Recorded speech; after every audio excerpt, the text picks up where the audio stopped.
Officer Raymond Blackwell stares in horror at the FBI badge. Blood drips from Zora Washington's split lip onto her pristine credentials. The precinct falls silent as federal agents storm in weapons drawn.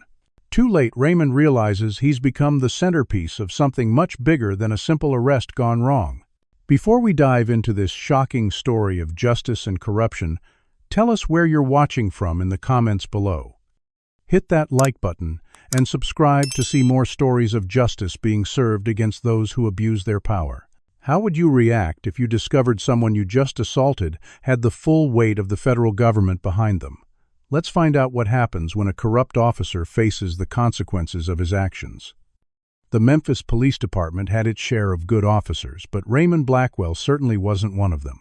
At 42, this veteran officer had built a reputation for aggressive tactics that disproportionately targeted minorities, especially in the black communities of Memphis, Tennessee.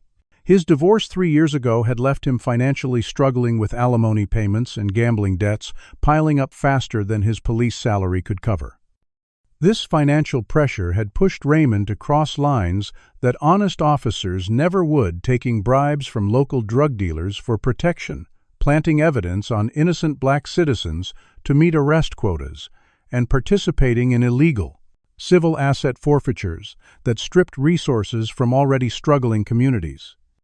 Memphis itself was a city deeply divided along racial lines with documented cases of police brutality, creating generational distrust between law enforcement and black residents. The city's troubled history of racism dating back to slavery times had evolved into more subtle but equally destructive systems of oppression, with the police department often serving as the enforcement arm of these discriminatory practices. Raymond operated within a tight inner circle that included his direct superior, Sergeant Wilcox, a 20-year veteran who had perfected the art of looking the other way, Captain Hendricks, who actively encouraged aggressive policing in minority neighborhoods while protecting officers from complaints, and 5 other officers who regularly participated in what they jokingly called their specialized task force, but what was in reality a coordinated effort to systematically target black neighborhoods for harassment, illegal searches, and civil asset forfeitures. A typical day for Raymond started with coffee at Denny's, where he and Sergeant Wilcox would identify targets for the day, often focusing on black-owned businesses that were just starting to thrive, or young black men who drove cars too, nice for what Raymond considered appropriate for their kind. By mid-morning, he would be conducting so-called random stops that were anything but random, using minor infractions like broken taillights or rolling stops as excuses to search vehicles without consent or probable cause.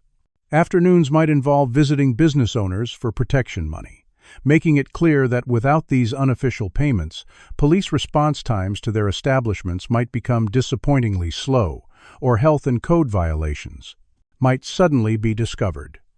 Evenings often culminated in quota-driven arrests with black citizens 20 times more likely to be detained than white residents for identical behaviors. In the privacy of his own thoughts, Raymond justified these actions through a complex web of racist beliefs and financial rationalizations. He truly believed that most black citizens were inherently criminal, and that his actions were simply expediting a justice system that would eventually catch them anyway. The extra money he pocketed was, in his distorted view, compensation for the dangers he faced, patrolling what he called the jungle, revealing the deeply racist mindset that drove his abuse of power. Despite numerous complaints filed against him over the years, Raymond had never faced serious consequences. Internal affairs investigations mysteriously disappeared or concluded with no findings of wrongdoing, creating a dangerous sense of invulnerability that only emboldened his corrupt behavior. His most recent complaint, filed by a young black woman whose savings had been seized during a traffic stop as suspected drug money despite her providing proof. It was for college tuition, had been dismissed just last week, reinforcing his belief that he was untouchable. On a sweltering Tuesday morning, Captain Hendricks called Raymond into his office for a special assignment. The Riverside neighborhood, a predominantly black community with historic roots going back generations, had become the focus of an ambitious property development deal. Luxury condominiums, upscale shopping and entertainment venues were planned for land currently occupied by family homes, community centers, and black-owned businesses. The only problem, as Hendricks explained while leaning back in his leather chair, was that residents were refusing to sell. Raymond and his team were ordered to increase police presence, citations, and arrests in the area, creating an atmosphere of harassment and intimidation that would pressure residents to sell their properties at below-market rates. What neither Raymond nor his corrupt superiors realized was that one particular community center had become the focal point of their harassment campaign for a reason far more dangerous to their corrupt enterprise than simple community organizing. The Riverside Cultural Center, run by a seemingly unremarkable woman named Zora Washington, had been documenting police misconduct while organizing residents to resist the development project. Unknown to Raymond, every time he harassed center visitors, conducted illegal searches nearby, or threatened local business owners, he was adding evidence to a case that would eventually destroy everything he had built his corrupt career upon. 6 months earlier, Zora Washington had arrived in Memphis with a specific mission and a carefully constructed cover story. To everyone in the Riverside neighborhood, she was simply a dedicated community organizer with a passion for civil rights and an impressive ability to connect with people from all walks of life. Her genuine warmth and intelligence quickly earned the trust of local residents, while her visible work organizing community events and legal aid workshops established her as a committed advocate for the neighborhood. What no one knew, not even the most corrupt officers in the Memphis Police Department who had begun to view her as an irritating obstacle, was that Zora Washington was actually Supervisory Special Agent Zora Washington of the Federal Bureau of Investigation, with specialized training in undercover operations and a distinguished career building cases against public corruption. At 36, Zora had already established herself as one of the Bureau's most effective agents in civil rights investigations, with a law degree from Howard University and additional advanced training in evidence collection and undercover tactics. The Memphis operation had begun after a pattern of civil rights violations and suspicious property seizures had caught the attention of the FBI's Public Corruption Unit. Initial data analysis had revealed statistical anomalies in arrest rates, property seizures, and use of force incidents in specific Memphis neighborhoods, all pointing to a coordinated effort targeting black communities. The scale and systematic nature of the corruption suggested involvement at multiple levels of the department, making a conventional investigation nearly impossible without inside access. When the assignment was being developed, Zora had immediately volunteered, and not solely for professional reasons. Memphis held deep personal significance for her, as she had grown up in the city's eastern neighborhoods before leaving for college. What she had never shared with many colleagues was that her own father, a respected high school mathematics teacher, had been falsely imprisoned for a crime he didn't commit when she was just 14 years old. The case against him had been built on falsified evidence planted by corrupt officers working in conjunction with prosecutors who needed to close a high-profile case quickly. This formative injustice had shaped her entire career path, driving her from law school to the FBI with a singular focus on combating the corruption that had stolen 20 years of her father's life. While Zora operated publicly as the face of community resistance, she was far from alone. Her FBI support team operated from a nondescript office building downtown disguised as a marketing consultancy. Director Marcus Chen coordinated the overall operation, maintaining contact with FBI headquarters and managing the growing mountain of evidence being collected. Tech specialist Devin Harris monitored the sophisticated surveillance equipment that had been gradually installed throughout the target area, capturing conversations inside police vehicles, recording illegal searches, and documenting the pattern of harassment with meticulous precision. Field agents Aisha Coleman and James Rodriguez rotated through various cover identities as community members, sometimes playing the role of local business owners, other times appearing as new residents, all while providing additional eyes and ears on the ground. The surveillance network they had established was a technological marvel, though completely invisible to the corrupt officers they were investigating. Micro-cameras disguised as everyday objects had been strategically placed throughout the neighborhood, particularly in areas where officers frequently conducted stops or searches. Recording devices captured conversations in and around patrol cars, while financial tracking software monitored suspicious transactions that might indicate bribes or kickbacks. Additionally, several community members who had suffered from police misconduct had been carefully vetted and recruited as confidential informants, providing valuable human intelligence to complement the technical surveillance. Despite the comprehensive planning, there had been several close calls that had nearly exposed the operation. 3 months earlier, Officer Raymond Blackwell had unexpectedly entered the community center's office area while Zora was transmitting data to her team.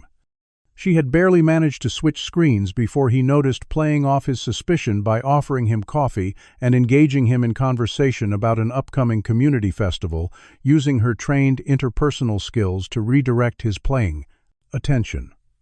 Another time, during a confrontation between police and peaceful protesters, an officer had attempted to search Zora's bag, which contained specialized FBI communication equipment.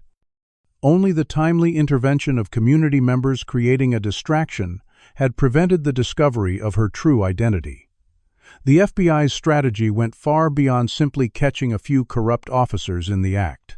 Director Chen had emphasized from the beginning that their goal was to dismantle the entire network, from street-level officers all the way up to the highest-ranking officials involved in the corruption.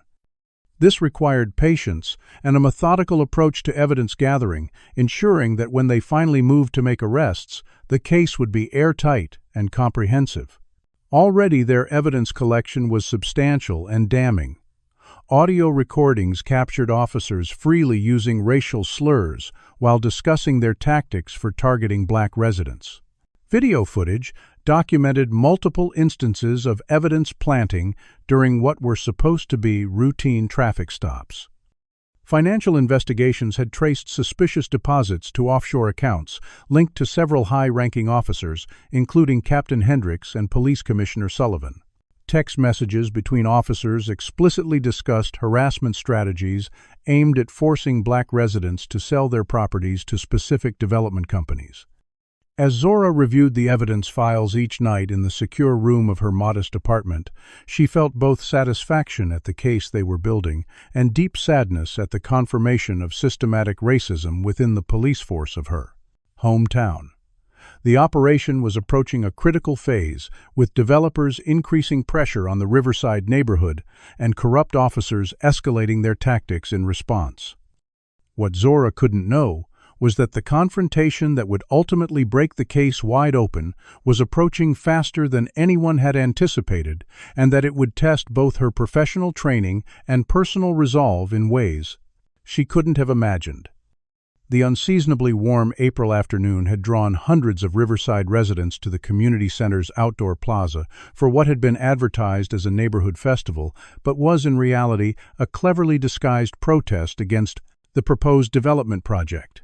Colorful banners celebrating the neighborhood's rich cultural heritage hung alongside informational posters detailing residents' legal rights and the questionable tactics being employed by developers and their police allies.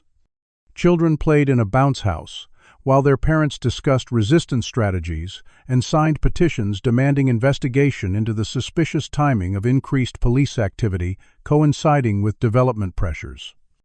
Zora moved through the crowd with practiced ease, stopping to chat with elderly residents, sharing stories of the neighborhood's history. Young activists energized by the growing movement and small business owners worried about being forced out after generations serving the community. While appearing completely at ease, her trained eyes constantly scanned for police presence, noting the increasing number of patrol cars circling the area and the plainclothes officers poorly disguising themselves among the festival attendees.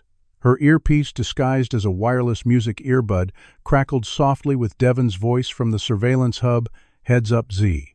Just intercepted radio traffic. Blackwell and 5 officers are en route with direct orders from Captain Hendricks to shut down the gathering. They're calling it an unlawful assembly despite your approved permits." Zora acknowledged with a subtle finger tap on her special ring that transmitted a silent signal back to the team. She had been expecting this escalation and had prepared accordingly.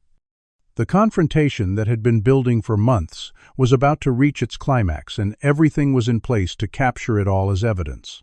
Captain Hendrix's instructions to Raymond that morning had been explicit and alarming. Shut it down by any means necessary. The developers have the mayor's ear, and they want that property cleared for demolition next month. Make it uncomfortable enough that these people stop fighting and take the lowball offers. When Raymond had asked about the legal permits for the event, Hendrix had dismissively waved his hand, adding, "Find a violation. There's always something. Noise, complaint, fire code, suspicious activity, whatever it takes. Just get it done." As Raymond and his team of 5 officers approached the community gathering, the tension in the air became palpable. Conversations quieted, parents pulled children closer, and the joyful atmosphere began to evaporate. Zora watched Raymond's face as he surveyed the scene, noting the momentary flash of surprise at the size of the gathering before his features hardened into the practiced intimidation mask he wore when preparing to assert dominance. His first provocations were predictable, demanding to see permits that had already been prominently displayed at the entrance, questioning the fire safety of booths that had been specifically arranged according to code, and claiming noise violations despite the music being maintained at approved levels.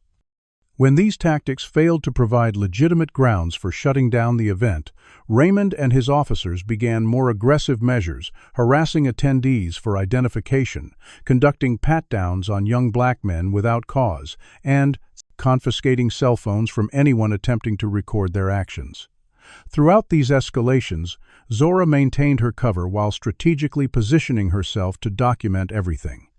Community members who had been briefed on their rights calmly but firmly questioned the officers' legal authority for their actions, creating precisely the type of tension that would provoke revealing responses from corrupt officers. Accustomed to unchallenged authority, the situation reached a critical turning point when Raymond discovered a stack of flyers being distributed at an information table. The professionally printed materials outlined the pattern of police harassment in the neighborhood, complete with dates, officer names, and specific incidents, all presented alongside information about civil rights laws and proper procedures for filing complaints. Though Zora had carefully ensured all information was factually accurate and legally protected speech, she had anticipated that its existence would provoke exactly the kind of overreaction that would create compelling evidence. Her psychological assessment of Raymond had identified his particular sensitivity to public criticism and tendency toward impulsive action when feeling personally attacked. As Raymond read through the flyer, his face flushed with anger, and he began aggressively questioning volunteers about who had created the materials. Zora deliberately positioned herself near the confrontation, wearing a small camera disguised as a decorative button on her jacket, knowing that the moment for decisive evidence collection was approaching. She had strategically arranged for several trusted community members with recording devices to be positioned nearby, creating multiple angles of documentation for whatever might occur. Additionally, federal observers, disguised as regular attendees, stood ready to intervene if the situation became dangerous beyond what the operation could allow. The carefully orchestrated setup was designed to capture authentic police misconduct, while maintaining sufficient control to protect civilian safety. What truly triggered Raymond's explosive reaction was his discovery of a small camera discreetly positioned under the information table, recording his increasingly aggressive behavior. In his mind, this wasn't just a protester exercising First Amendment rights, but rather evidence that could potentially threaten his corrupt operation and livelihood.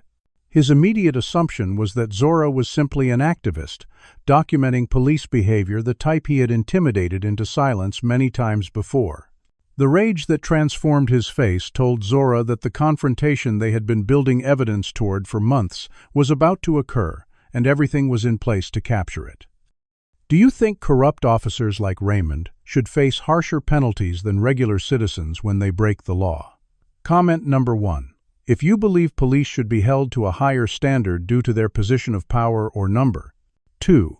If you think they should face the same consequences as everyone else. Hit that like button if you're shocked by the systemic corruption being exposed in this story. Subscribe to follow more stories of justice being served to those who abuse their authority. Have you ever witnessed or experienced police misconduct firsthand? We'll see what happens when Raymond's anger reaches its breaking point and leads him to make the biggest mistake of his corrupt career. The festival atmosphere had completely evaporated, replaced by a tense standoff between officers and community members. Raymond Blackwell stood, with his back rigid and jaw clenched, the flyer crumpled in his left hand, while his right hand repeatedly tapped the baton at his belt, a nervous habit he displayed when agitated. Zora Washington maintained her position several feet away, outwardly calm.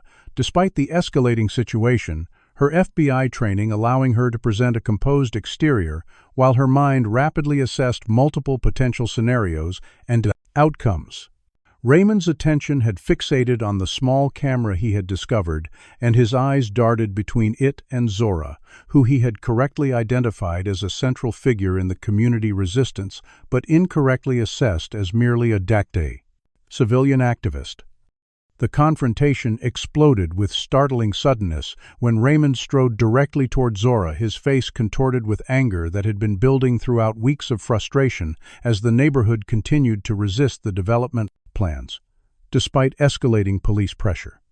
His voice carried clearly across the now silent gathering as he shouted, "You think you can spy on officers carrying out their duties? Hand over that camera now." Bystanders began recording with their phones as Zora calmly stood her ground, responding with precise knowledge of the law. Officer Blackwell recording police in public is a constitutionally protected right under the First Amendment. I'm not interfering with your duties, just documenting them. Her deliberate use of his name, though she wasn't supposed to know it, as a civilian who had never been formally introduced to him, might have been a warning sign had Raymond been less enraged and more observant. Instead, the perceived challenge to his authority in front of the crowd he had intended to intimidate pushed him further toward the loss of control that would ultimately unravel his corrupt career. As onlookers formed a loose circle around them, Raymond's next words revealed the racist underpinnings of his anger as he leaned closer to Zora's face. "You people always think you know the law better than those enforcing it. I've had enough of your community organizing rabble-rousing bullshit. This neighborhood was fine until troublemakers like you started filling these people's heads with ideas." Zora maintained eye contact, her voice steady as she replied, "By you people, I assume you mean American citizens exercising their constitutional rights. Everything we're doing here is legal, Officer Blackwell. Your intimidation tactics are what's against the law."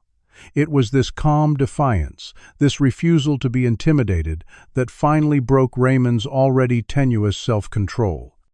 In a motion that would later be replayed thousands of times across social media news broadcasts and eventually courtroom evidence, monitors, Raymond suddenly swung his right arm in a vicious arc, his closed fist connecting with Zora's face with enough force to snap her head backward and split her bottom lip instantly.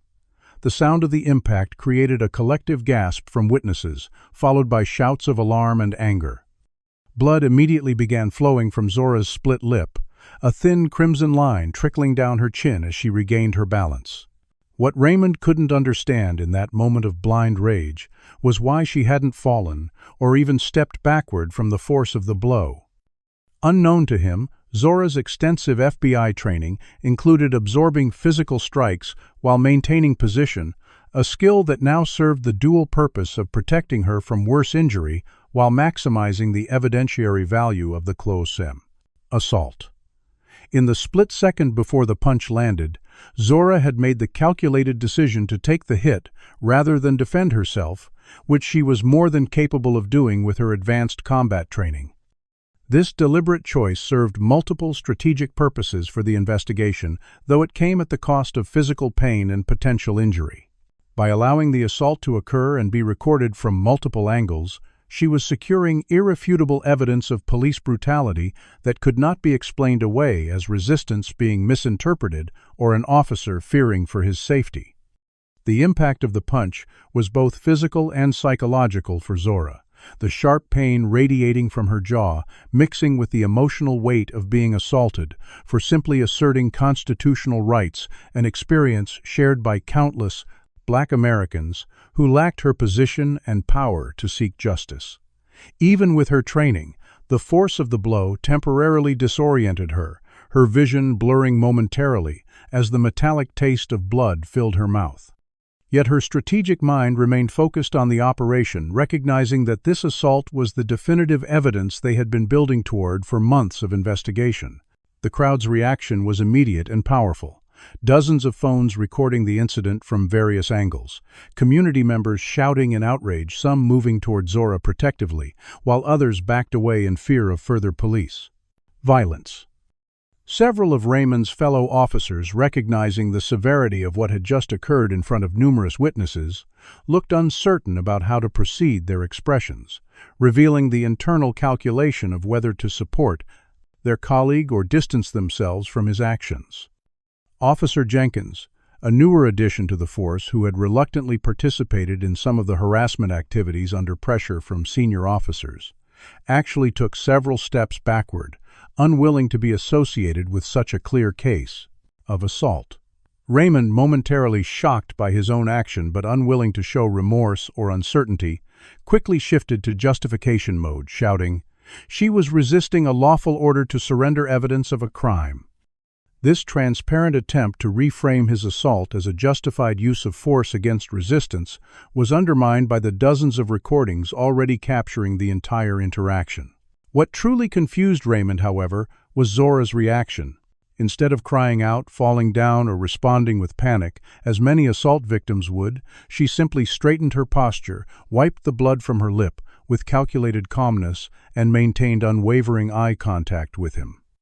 This unnatural composure in the face of violence triggered the first stirrings of concern in Raymond's mind, a subtle warning that something about this situation wasn't following the familiar pattern of intimidation and submission he had come to expect. Acting on instinct and the desperate need to regain control of the situation, Raymond moved to grab Zora's arm, declaring, "You're under arrest for interfering with police business and resisting an officer." His intention was clear to everyone watching, especially the FBI surveillance team monitoring through Zora's concealed camera to remove her from public view, where the assault could potentially be continued or evidence manipulated to FBI support a false narrative of resistance. As his hand closed around her wrist, Zora made a subtle movement with her other hand, pressing a specific pattern on what appeared to be an ordinary fitness tracker on her wrist. This action activated the emergency protocol that the FBI team had established, sending an immediate signal to Director Chen and the tactical team stationed nearby that the operation had reached its culmination point and intervention was required. The signal also triggered an automatic upload of all footage captured in the previous 15 minutes to secure FBI servers, ensuring that even if Raymond managed to confiscate or destroy the physical recording devices, the evidence was already preserved beyond his reach. As Raymond began trying to drag Zora away from the crowd, FBI backup units were already mobilizing, converging on the scene with precisely coordinated timing that would maximize the evidentiary value of the entire operation while ensuring the safety of both their undercover agent and the civilian bystanders who had been unwittingly drawn into this moment of justice long in the making. The tight grip of Raymond's hand around Zora's wrist slackened momentarily as the sound of screeching tires and slamming car doors erupted from the street bordering the community center plaza. His head turned toward the commotion, eyes widening as black SUVs with tinted windows formed a perimeter around the area with practiced precision. Uniformed officers from his own department looked equally confused, hands moving uncertainly toward their weapons as figures in tactical gear, with FBI clearly printed across their chest plates, emerged from the vehicles moving with the public. Coordinated efficiency that comes from hundreds of hours of joint training exercises. In this moment of distraction, Zora smoothly extracted her wrist from Raymond's now loose grip and reached into the inner pocket of her jacket. The crowd fell absolutely silent as she withdrew a leather credential wallet and flipped it open to reveal the gold FBI badge and identification card, identifying her as Supervisory Special Agent Zora Washington. Blood from her split lip had dripped onto the edge of the credentials, creating a stark visual contrast between the violence she had just endured and the federal authority she possessed. Her voice carried clearly across the suddenly silent plaza as she formally stated, "Officer Raymond Blackwell, you are under arrest for violation of Title 18 United Street 8's, Code Section 24, deprivation of rights under color of law, and for assault on a federal agent. You have the right to remain silent. Anything you say can and will be used against you in a court of law." The expression that crossed Raymond's face in that moment defied simple description, a complex mixture of shock, disbelief, dawning comprehension, and the first tendrils of genuine fear as he realized the magnitude of what had just occurred. His mouth opened and closed without producing words, his complexion visibly paling as the implications cascaded through his mind, each realization worse than the last. Not only had he assaulted someone in front of dozens of witnesses, a career-ending move on its own, but he had assaulted a federal agent conducting an undercover investigation, an offense carrying severe federal penalties. And if she was undercover, the investigation had clearly been ongoing for some time, which meant everything he'd been involved in over recent months, possibly years, might have been documented and was now subject to federal prosecution. His hand fumbled for his radio, desperate to contact Captain Hendricks or Sergeant Wilcox to warn them to seek guidance to find some way out of this rapidly deteriorating situation. The radio crackled with static, but no response came, as he would later learn that FBI technical specialists had jammed police communications simultaneously with the tactical team's arrival, part of a carefully coordinated operation to prevent evidence destruction and suspect coordination. Within seconds, FBI tactical team members had surrounded Raymond, efficiently securing his hands behind his back with reinforced zip ties while reciting his Miranda rights in full. Other team members had moved to detain the additional officers present, separating them to prevent collaboration on stories or destruction of evidence. Director Marcus Chen approached Zora, handing her a cloth for her bleeding lip, while quietly asking, "Are you all right? Medical team is standing by." She nodded slightly, maintaining her professional demeanor despite the throbbing pain in her jaw, aware that every movement and word was still being recorded as part of what would become crucial evidence. News vans began arriving within minutes, alerted by both civilian calls and strategic FBI press contacts, ensuring that the operation would receive immediate and widespread public attention, making any attempt to cover it up or minimize it virtually impossible. Residents of the Riverside neighborhood watched in stunned amazement as the community organizer they had come to respect over the past 6 months revealed herself as the tip of a federal spear that had been quietly documenting the place, corruption and racism they had endured for generations. Many looked shocked, others nodded with dawning comprehension as previously puzzling behaviors or questions from Zora suddenly made sense in this new context. FBI Director Chen took position in front of the hastily assembled media presence, making a brief but powerful statement. Today marks a significant step in an ongoing Federal Bureau of Investigation operation into allegations of systematic police corruption and civil rights violations within the Memphis Police Department. Multiple federal agents have been working undercover to document a pattern of misconduct targeting minority communities. Today's assault on a federal agent is just one incident in a much larger investigation that has documented numerous violations of citizens' constitutional rights. I want to assure the residents of Memphis, particularly those in communities that have been disproportionately targeted, that the full resources of the FBI are committed to bringing those responsible to justice regardless of their position or authority. Back at the precinct, the arrival of FBI agents with search warrants created chaos and panic among officers aware of their own complicity in the corruption network. Some immediately requested legal representation. Others began attempting to distance themselves from the key figures they correctly assumed were primary targets of the investigation, while a few particularly younger officers who had been pressured or coerced into participating in corrupt activities approached federal agents offering to cooperate in exchange for consideration. Raymond himself sat in a holding cell at the FBI field office, the gravity of his situation becoming increasingly clear as he watched through a window as boxes of evidence were carried in each, representing another nail in the coffin of his prate. Freedom and reputation. When FBI interrogators finally entered the room, they carried a thin folder containing just a small fraction of the evidence against him. A tactical decision to encourage him to believe cooperation might help his situation, while not revealing the true extent of the case they had built. The lead interrogator, Special Agent James Rodriguez, who had been undercover as a new resident in the Riverside neighborhood, opened with a simple statement that sent a chill through Raymond's entire body. "Officer Blackwell, we've been investigating you and your associates for 6 months. Every traffic stop, every illegal search, every racist comment, every bribe, every instance of evidence planting, we have it all documented. Multiple angles, audio, video, financial records, witness testimonies, everything. The only question now is whether you go down alone for all of it, or whether you help us ensure that everyone involved faces justice." The folder was opened to reveal photographs of Raymond accepting cash from known drug dealers, transcripts of him discussing evidence planting with Sergeant Wilcox's financial records, showing suspicious deposits to offshore accounts following.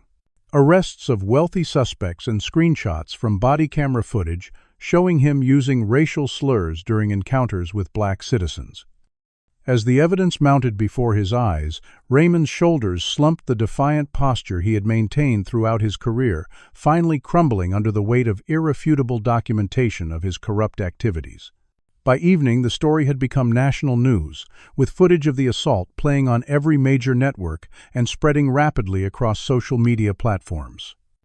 The image of Zora Washington's split lip still bleeding holding up her FBI credentials had become instantly iconic, a powerful visual representation of justice finally penetrating a corrupt system that had operated with impunity for decades.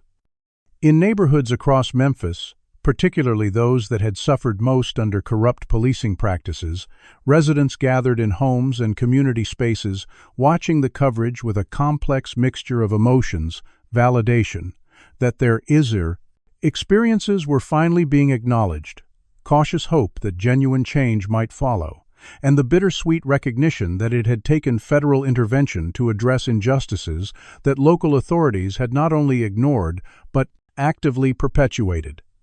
The investigation expanded with breathtaking speed over the following weeks, branching out from Raymond Blackwell to encompass an ever-widening circle of corruption that reached far beyond the police department into the highest levels of Memphis government and business interests. FBI analysts worked around the clock, processing evidence, connecting dots that revealed a conspiracy more extensive and insidious than even Agent Washington had initially suspected. The property development scheme that had intensified police harassment in the Riverside neighborhood emerged as just one tentacle of a massive corrupt enterprise operating throughout the city. Financial forensic specialists uncovered a complex web of shell companies and offshore accounts linking Sapphire Development Corporation, the company behind the Riverside project, to several high-ranking city officials, including Deputy Mayor Franklin, 3 city council members, and Police Commissioner Sullivan. These officials had been receiving substantial kickbacks, sometimes disguised as consulting fees or real estate investments, in exchange for ensuring that specific properties would become available at below-market rates through various forms of official pressure. Captain Hendricks Raymond's superior, who had directed the increased harassment in Riverside, was revealed to be a key facilitator in this scheme, with bank records showing monthly deposits of $15,000 into a Cayman Islands account registered under his wife's maiden name. Text messages recovered from his phone included explicit instructions from developers identifying which properties to target and which residents were proving most resistant to selling. More disturbing still was the discovery that this was not an isolated instance, but rather part of a decades-long pattern targeting predominantly black neighborhoods for similar development schemes. FBI historians working with the investigation identified at least 7 previous instances over the past 30 years where thriving black communities in Memphis had been systematically destabilized through increased police activity, selective code enforcement, and infrastructure neglect, followed by property acquisitions at depressed values and subsequent luxury redevelopment, yielding enormous profits. The financial investigation revealed staggering sums flowing through this corrupt system. Agent Devin Harris, the FBI's technical specialist, presented a preliminary analysis showing approximately $63 million in illegal funds had been laundered through various shell companies associated with the scheme over MIT. Just the past 5 years. These funds had been distributed among at least 26 individuals, including 15 police officers, 7 current or former elected officials, and 4 private developers. The money trail extended into multiple jurisdictions, with properties purchased in Florida, Nevada, and even overseas in properties that would be difficult to identify or seize without international cooperation. As the investigation expanded, victims of the corrupt system began coming forward in unprecedented numbers, emboldened by the public exposure of wrongdoing and the presence of federal authorities they viewed as more trustworthy than local officials. Hundreds of Riverside residents shared stories of police harassment, illegal searches, evidence planting, and property seizures that had devastated families and businesses. Marcus Johnson, a 74-year-old retired postal worker, described how officers had seized his life savings of $27,000 during a traffic stop, claiming it was drug money, despite his bank withdrawal slips and explanation that he was purchasing a used food truck for his grandson's business. Tanya Williams recounted how her successful beauty salon had been subjected to weekly health and safety inspections after she refused an offer for her property that was less than half its market value, with each inspection resulting in costly citations for increasingly minor violations until she was forced to close. Michael and Keisha Robinson described how their 16-year-old son had been arrested on fabricated drug charges after they became vocal opponents of the development project, the planted evidence resulting in a juvenile detention sentence that derailed his college scholarship prospects. These personal testimonies transformed abstract statistics into human suffering, creating a narrative that resonated with the public and intensified pressure for accountability at all levels. Facing this mountain of evidence and public outrage, Raymond Blackwell made the calculation that many cornered conspirators eventually make, deciding that cooperation offered his best chance of mitigating the severe consequences he faced. In a series of lengthy debriefing sessions with FBI agents, he began providing detailed information about the corrupt system he had participated in, naming names, describing operations, and confirming the Bureau's suspicions about the probable extent of the conspiracy. His cooperation, while motivated by self-interest rather than remorse, proved valuable in filling gaps in the investigation and accelerating the case-building process against higher-ranking officials. Raymond's testimony revealed particularly damning information about Captain Hendricks, who had personally instructed officers on how to conduct illegal searches without leaving evidence, how to plant drugs or weapons in ways that would withstand scrutiny, and how to coordinate testimonies after incidents of excessive force. He described regular meetings in the basement of a restaurant owned by a former officer, where patrol assignments would be distributed based on development priorities rather than public safety needs, with explicit instructions about which property owners should receive special attention. As Raymond continued, cooperating fissures began appearing in the once solid wall of silence among corrupt officers. Officer Jenkins, the younger officer who had visibly distanced himself during Raymond's assault on Zora, came forward voluntarily with information about evidence planting he had witnessed, but felt powerless to report within the planters' department. Sergeant Wilcox, initially defiant and unwilling to cooperate, changed his position after learning that his own son, a patrol officer in a different precinct who had no knowledge of his father's corrupt activities, was being pressured by fellow officers to participate in similar schemes, revealing how the corruption was perpetuating itself through generations of officers. Even as some officers were beginning to cooperate, others were actively working to obstruct the investigation. Technical specialists detected attempts to remotely access and delete departmental servers containing evidence. Several witnesses reported receiving threatening phone calls or having unknown vehicles parked outside their homes for hours. A small fire of suspicious origin damaged a storage area containing physical evidence from asset seizures, though FBI agents had already secured the most critical items. These desperate attempts at obstruction only served to reinforce the case for how embedded and systematic the corruption had become, justifying the extensive resources being dedicated to the investigation. A particularly significant breakthrough came when Officer Deborah Simmons, a 20-year veteran who had maintained a clean record while serving in various administrative roles, approached federal investigators with a collection of documents she had secretly maintained for years. As the administrative assistant to 3 successive police commissioners, Simmons had been quietly copying and preserving evidence of corrupt activities she observed but felt powerless to report through official channels. Her extensive records included memoranda discussing targeted enforcement in minority neighborhoods, documentation of complaints that were intentionally mishandled, and financial records suggesting improper relationships between department, leadership, and private interests.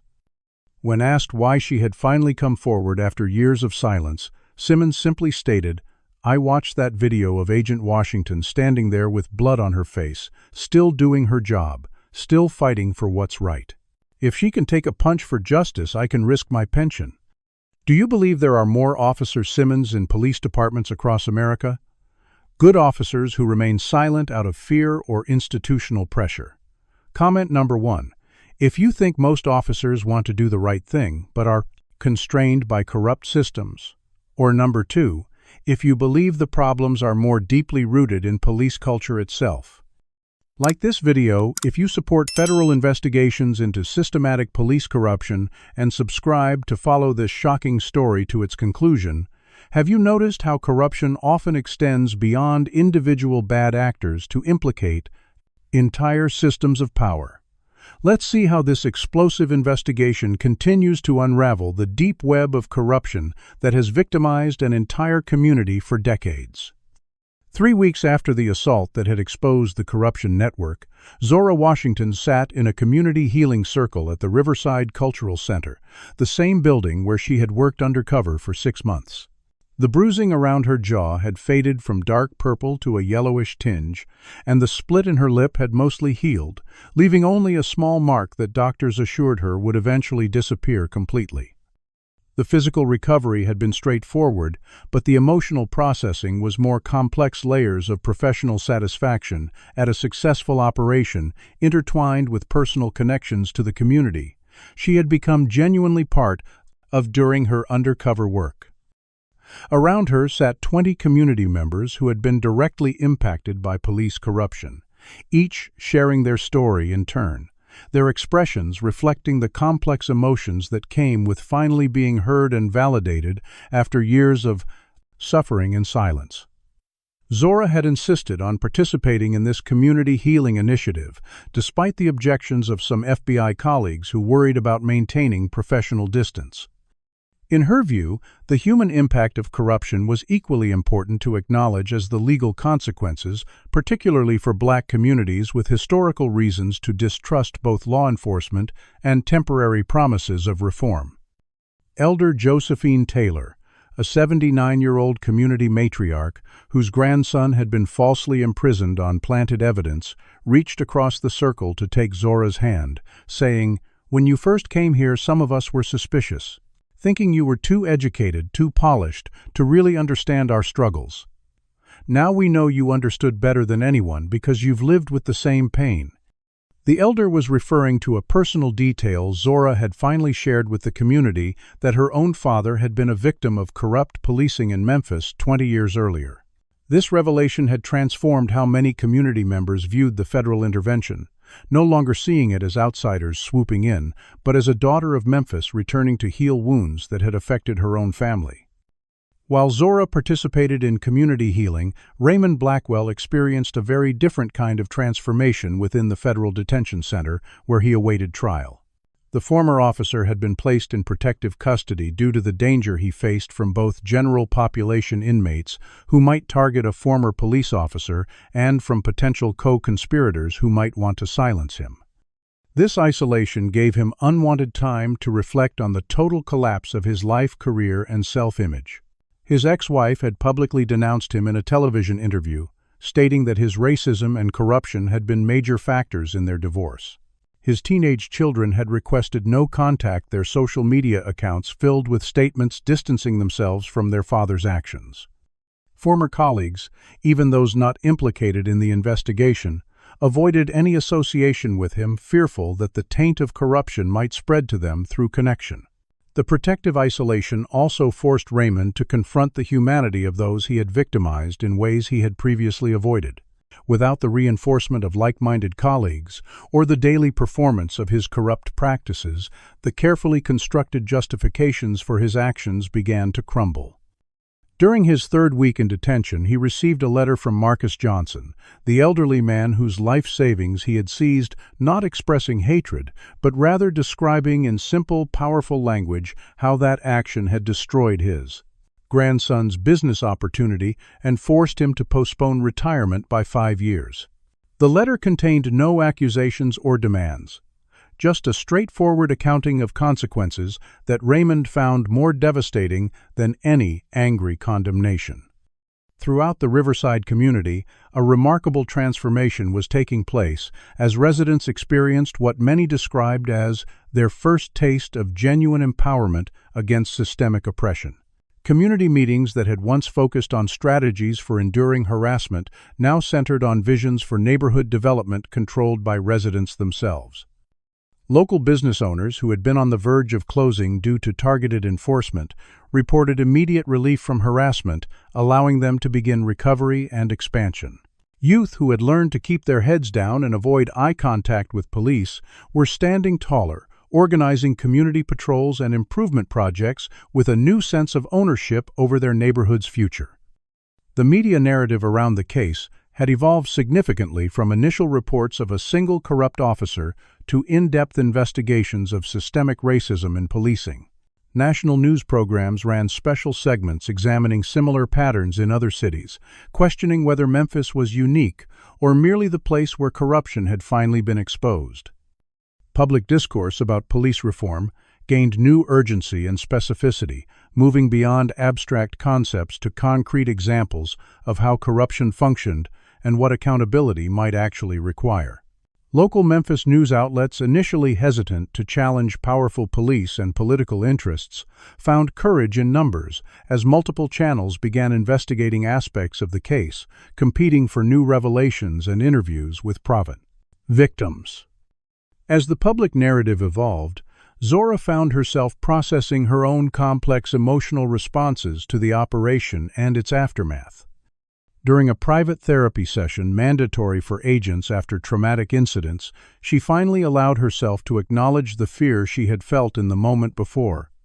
Raymond struck her the anger at becoming a physical victim of the same corruption that had stolen her father's freedom and the deep satisfaction of using that victimization to create a path to justice. The therapist, a black woman with experience treating law enforcement officers, helped Zora recognize that her professional triumph and personal healing were intertwined aspects of the same journey, each informing and strengthening the other. Equally complex was Raymond's psychological journey as his case proceeded. During his fourth interrogation session, when presented with testimony from a young black man who had lost a scholarship opportunity due to false charges, Raymond unexpectedly broke down, admitting through tears, "I never saw them as people, not really. They were obstacles, statistics, problems to solve. I can't even explain how I stopped seeing humanity in their faces." This moment, captured on recording and witnessed by 3 agents, represented the first genuine acknowledgement of the human impact of his actions, though prosecutors remained skeptical about whether it represented true remorse or merely a calculated display for potential sentencing consideration. The healing process extended to the broader community through a series of facilitated dialogues between residents and officers from precincts not implicated in the corruption investigation. These carefully structured conversations, painful and awkward, at first gradually revealed common ground and humanity on both sides. Younger officers expressed frustration with training that emphasized control and force over community connection, while residents shared their experiences of generational trauma from police encounters. Neither side expected quick resolution of deep-seated distrust, but the simple act of honest communication represented a significant departure from decades of mutual suspicion. For Zora personally, the most profound healing came through her work with the community organizations that had unknowingly been part of her cover but had become genuinely important to her. Despite her revealed identity as an FBI agent, residents still sought her advice on community initiatives, valued her legal expertise, and included her in neighborhood events. This acceptance helped reconcile the professional and personal aspects of her identity that had been necessarily separated during the undercover operation, allowing her to be simultaneously Agent Washington and just Zora, a daughter of Memphis working to heal her hometown. The federal courthouse in downtown Memphis had never seen security measures as extensive as those implemented for the first arraignment hearings in what the media had dubbed the Blue Corruption Ring case. Barricades kept competing groups of protesters separated, with police reform advocates gathering on one side and supporters of law enforcement on the other. Inside, the wood-paneled courtroom, designed in a previous century, struggled to accommodate the unprecedented number of defendants, attorneys, media representatives, and public observers. United States Attorney Caroline Diaz, specially appointed from outside Tennessee to avoid any potential conflicts of interest, stood before Judge William Henderson presenting the government's case against the first group of defendants, including Raymond Blackwell, Captain Hendricks, and 3 other officers directly implicated in the Riverside harassment campaign. Your Honor, the evidence will show that these defendants engaged in a conspiracy to violate the civil rights of citizens based on their race, to obstruct justice, to commit extortion under color of official right, and to engage in a pattern of racketeering activity that has undermined the very foundation of equal justice in this community. The United States requests that all defendants be held without bail, as they pose both a flight risk and a danger to witnesses who will be testifying against them. This opening salvo, in what promised to be a lengthy legal battle, was just the beginning of a complex process that would test the capacity of the justice system to address systematic corruption protected by powerful interests. Defense attorneys immediately launched aggressive challenges to the government's evidence collection methods, arguing that the undercover operation had constituted entrapment, that recordings had been obtained without proper authorization, and that media coverage had tainted any potential jury pool in the district. Attorney Gerald Hoffman, representing Captain Hendricks, delivered a particularly impassioned argument. Your Honor, the government placed an undercover agent in our community specifically to provoke a response from law enforcement officers, performing their duties under difficult circumstances. Agent Washington organized protests, distributed inflammatory materials, and created precisely the conditions that would lead to confrontation. This is textbook entrapment, and we move to suppress all evidence derived from this unauthorized operation. Judge Henderson, a 30-year veteran of the federal bench with a reputation for meticulous attention to legal detail, systematically rejected these initial motions, ruling that the FBI operation had been properly authorized based on previously existing evidence of corruption, that all surveillance had been conducted with appropriate warrants or under exceptions for public spaces, and that the defendant's actions as captured on multiple recordings showed clear predisposition to commit the alleged offenses, eliminating any entrapment defense. These preliminary legal victories for the prosecution were essential, but represented merely the first hurdles in what promised to be a marathon legal process. Behind the scenes, political pressure began mounting almost immediately after the arrests. Senator Howard Remington, whose campaign had received substantial contributions from real estate developers implicated in the corruption scheme, called the FBI director, questioning the resources being dedicated to the case. State legislators with connections to the police union introduced bills attempting to limit federal jurisdiction over local law enforcement matters. The mayor, though publicly supporting the investigation, privately reached out to Department of Justice officials, suggesting that a few bad apple prosecutions might be sufficient rather than the broader systemic approach being pursued. Powerful law firms representing the development companies began filing motions to quash subpoenas for financial records, arguing various forms of privilege and confidentiality, creating procedural delays that threatened to stall momentum in press. The investigation. Throughout these legal and political maneuvers, witness intimidation emerged as a serious concern, threatening the integrity of the case. Marcus Johnson, the elderly man whose savings had been seized, reported receiving multiple anonymous phone calls warning him not to testify. The Robinson family, whose son had been falsely arrested, found their car vandalized with police phrases like "Blue Lives Matter" scratched into the paint.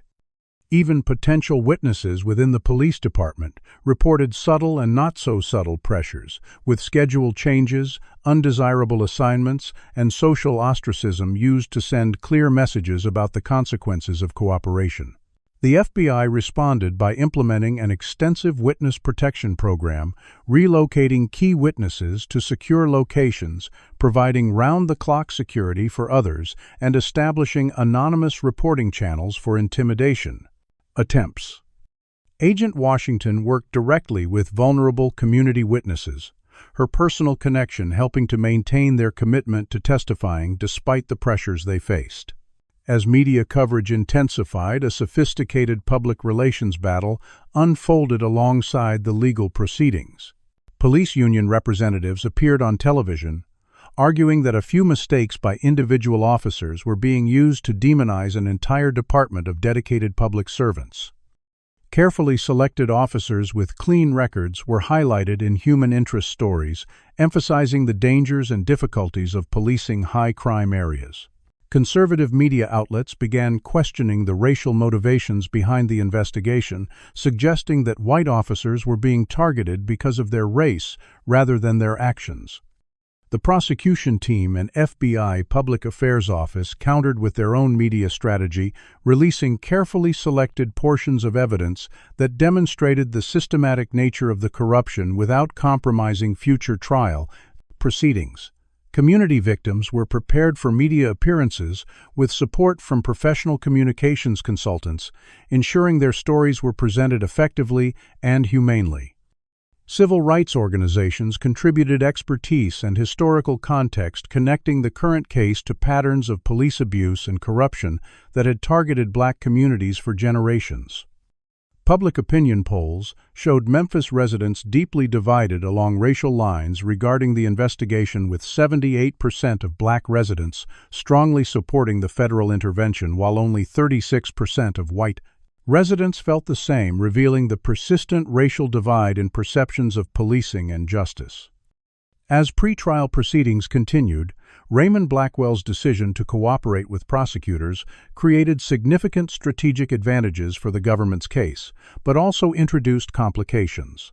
Defense attorneys for other officers argued that his testimony was inherently unreliable, motivated solely by desire for sentence reduction. Captain Hendrick's legal team filed motions to prevent Blackwell from testifying, claiming that privileged communications between officers were being violated. Raymond himself faced increasing isolation and threats requiring transfer to an out-of-state facility for his protection as the extent of his cooperation became known. Despite these challenges, the foundation of the case remained remarkably solid, built on multiple forms of evidence beyond any single witness testimony. Financial records documented the flow of illicit funds through various accounts. Surveillance footage captured numerous incidents of misconduct, excessive force, and explicit racial targeting. Text messages and emails revealed coordination of harassment campaigns against specific properties and individuals. Statistical analysis demonstrated the mathematically impossible disparities in enforcement actions against black versus white citizens. Expert witnesses from civil rights organizations, academic institutions, and law enforcement oversight bodies stood ready to contextualize these findings within broader patterns of systemic racism in policing. As the date for the first criminal trial approached, plea negotiations intensified, with prosecutors strategically offering deals to mid-level participants in exchange for testimony against higher-ranking officials and private sector conspirators. 3 patrol officers accepted agreements requiring full cooperation, substantial community service, and career bans from law enforcement in exchange for reduced charges. Sergeant Wilcox, after initial resistance, accepted a plea when presented with evidence implicating his son in the corruption, agreeing to a 10-year sentence and full cooperation in exchange for his son receiving immunity.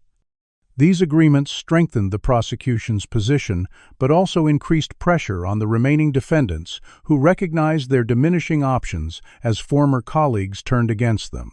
The most dramatic development in the pre-trial phase came when the prosecution announced its intention to add charges related to historic cases of evidence planting and false arrests, potentially reopening hundreds of convictions, spanning more than 2 decades.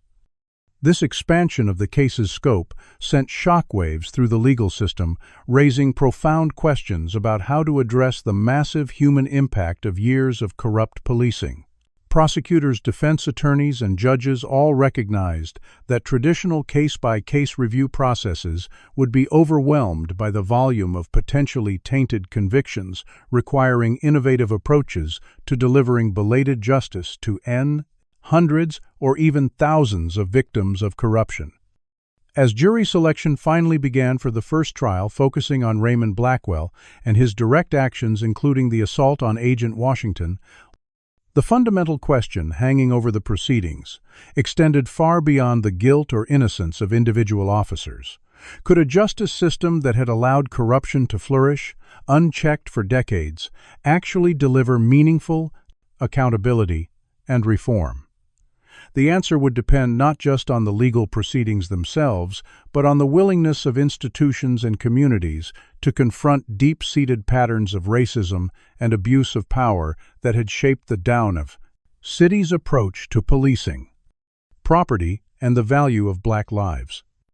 The packed courtroom fell into stunned silence as the prosecution called its surprise witness on the 3rd day of Raymond Blackwell's trial. Eleanor Martinez, a former police evidence technician who had left the department 20 years earlier, approached the witness stand with measured steps, her gray hair pulled back in a neat bun, her expression solemn with the weight of long buried truths finally coming to light. Zora Washington, seated at the prosecution table beside United States Attorney Diaz, felt her heart rate accelerate as she realized the direction this testimony might take, a possibility she had suspected but not confirmed during months of investigation.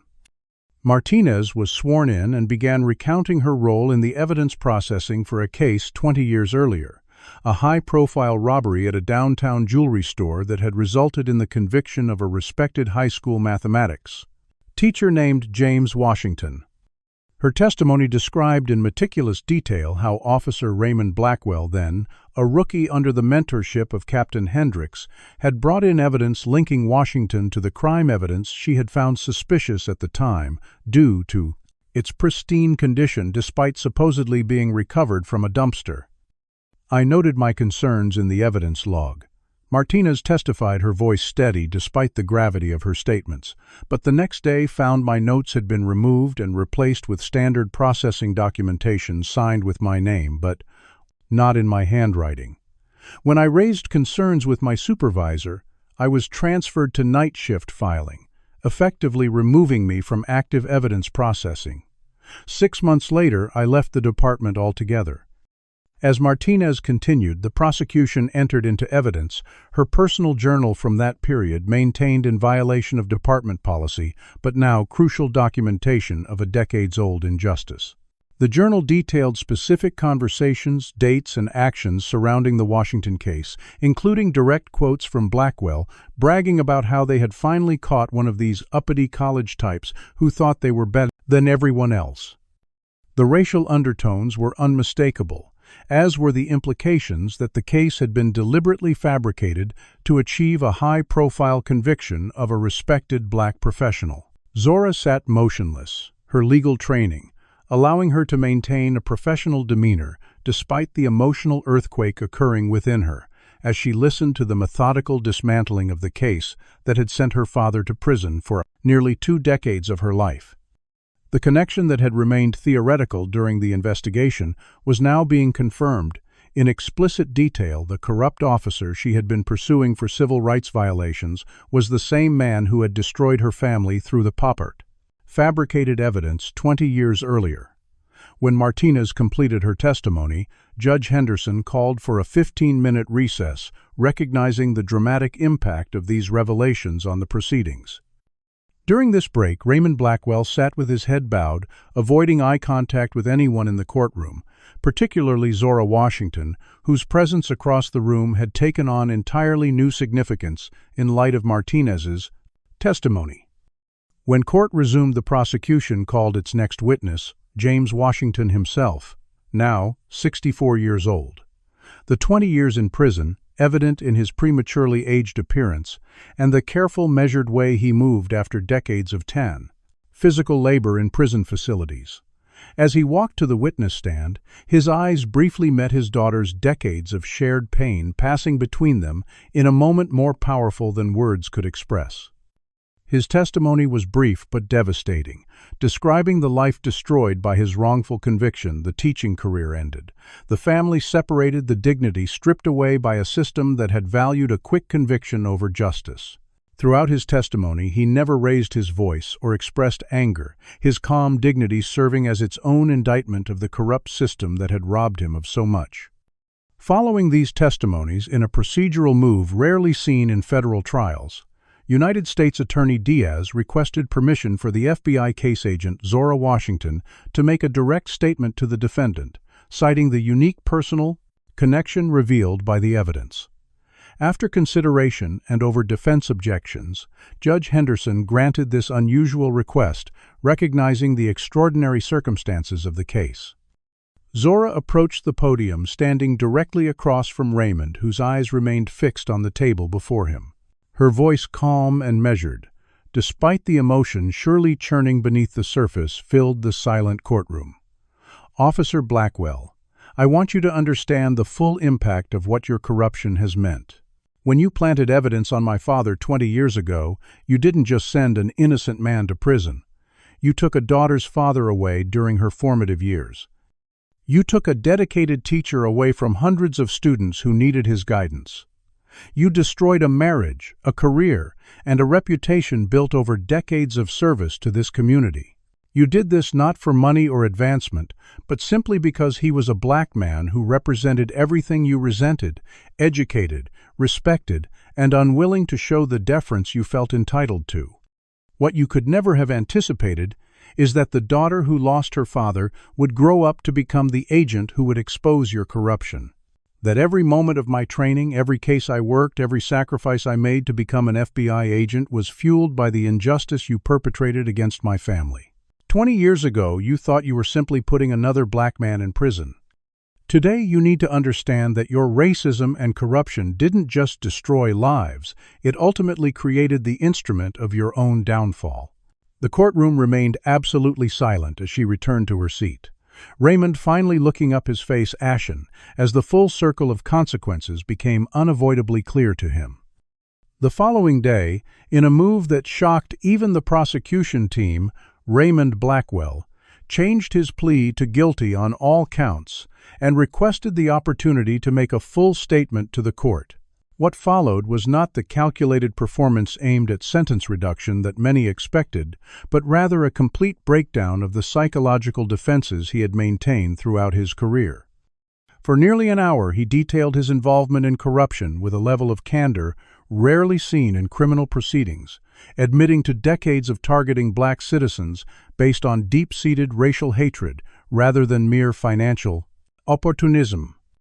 He described how his childhood in a working-class white neighborhood with openly racist family members had shaped his worldview, how police culture had reinforced and legitimized these prejudices, and how the power of his badge had allowed him to act on these beliefs with seeming impunity.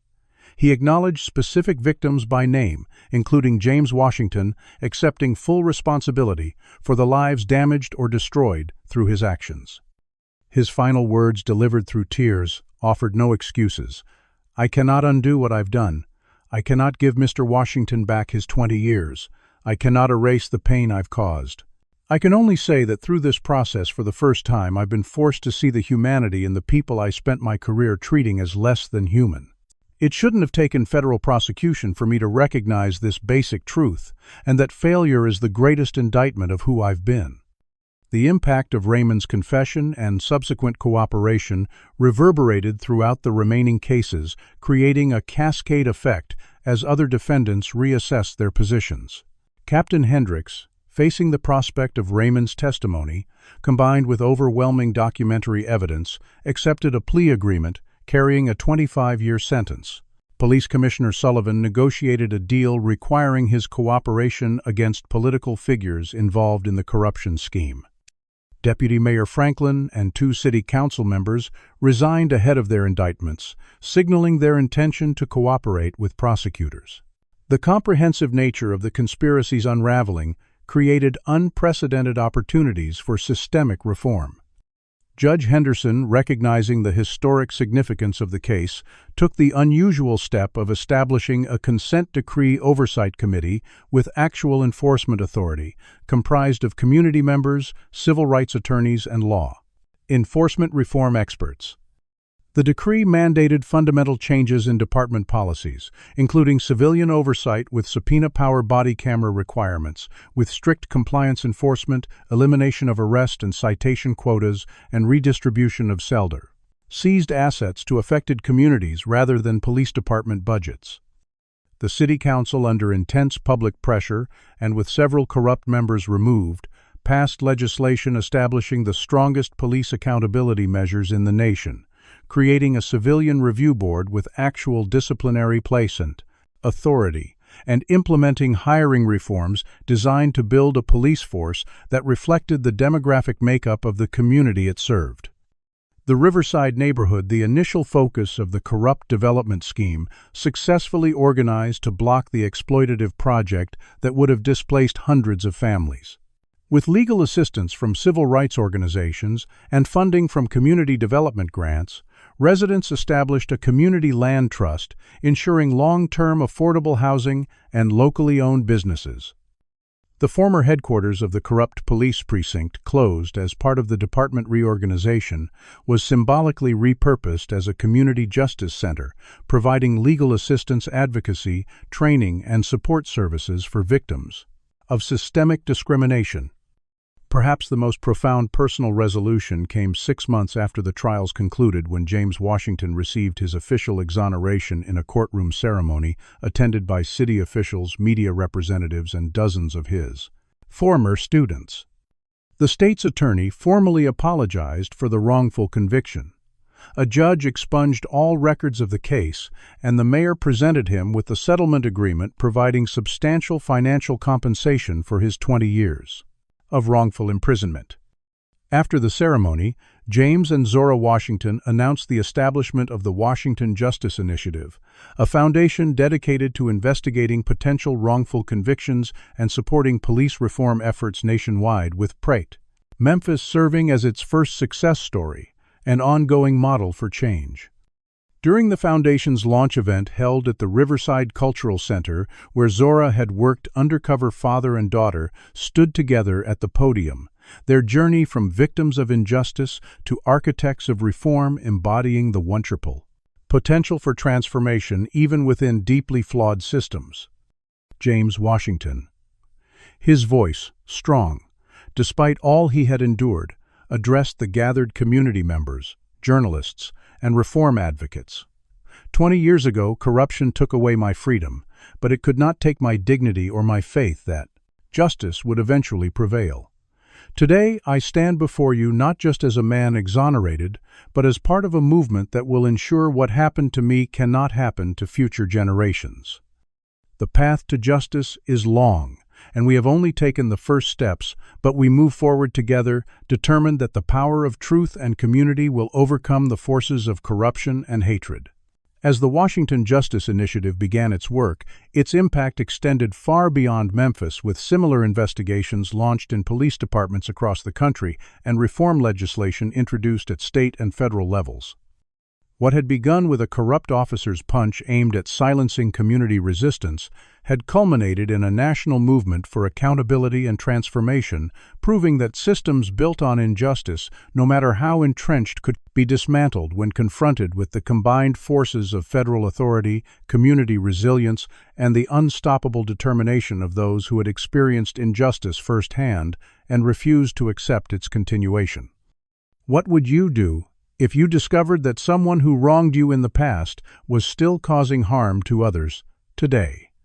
Comment below with your thoughts on how justice finally came full circle in this remarkable story. If you believe more stories like this need to be told to create real change in our justice system, please like this video and subscribe to our channel. Share this with someone who needs to understand how corruption impacts real lives and communities. Thank you for joining us for this powerful journey from injustice to accountability, and remember that even the most deeply rooted corruption can be overcome when brave individuals stand up for what's right, no matter the personal cost. This story illustrates powerful truths about justice in America. First, systemic racism requires systemic solutions. Individual bad apples are symptoms of corrupted institutions that normalize discrimination. True change demands complete overhauls, not incremental adjustments. Second, documentation is accountability's foundation. Without Zora's evidence, generations of abuse would have continued unchallenged. In an era where recordings of police misconduct regularly emerge, this lesson remains critical. Third, transformation often begins with personal sacrifice. Zora literally took a punch to secure justice, reminding us that progress rarely comes without cost.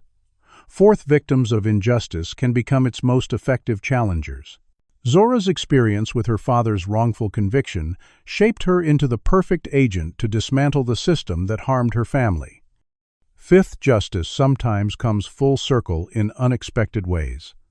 The very corruption that destroyed James Washington's life ultimately created the conditions for comprehensive reform through his daughter's determination.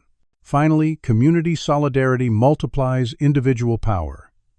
When Riverside residents united against corrupt forces, they reclaimed not just their neighborhood, but their dignity and self-determination. These lessons remind us that while injustice may persist for decades, the combined forces of truth, evidence, and collective action can ultimately triumph over even the most entrenched corruption. Have you ever witnessed injustice and felt powerless to stop it? Or have you been that brave person who stood up when everyone else looked away? Share your experiences in the comments below. Your story might inspire someone else to take a baddest out stand. If you believe police departments across America need more accountability and transparency, give this video a thumbs up so more people can understand how corruption impacts real lives and communities. Subscribe to our channel for more powerful stories of individuals fighting against systemic discrimination and creating lasting change. Hit that notification bell to never miss our weekly uploads exploring cases where justice eventually prevails against overwhelming odds. Share this video with someone who needs to understand the real human cost of racial discrimination in our institutions. Thank you for joining us on this journey from corruption to accountability, and remember that even when justice seems distant, your voice matters and your actions can help bend the arc of history toward fairness and equality for all.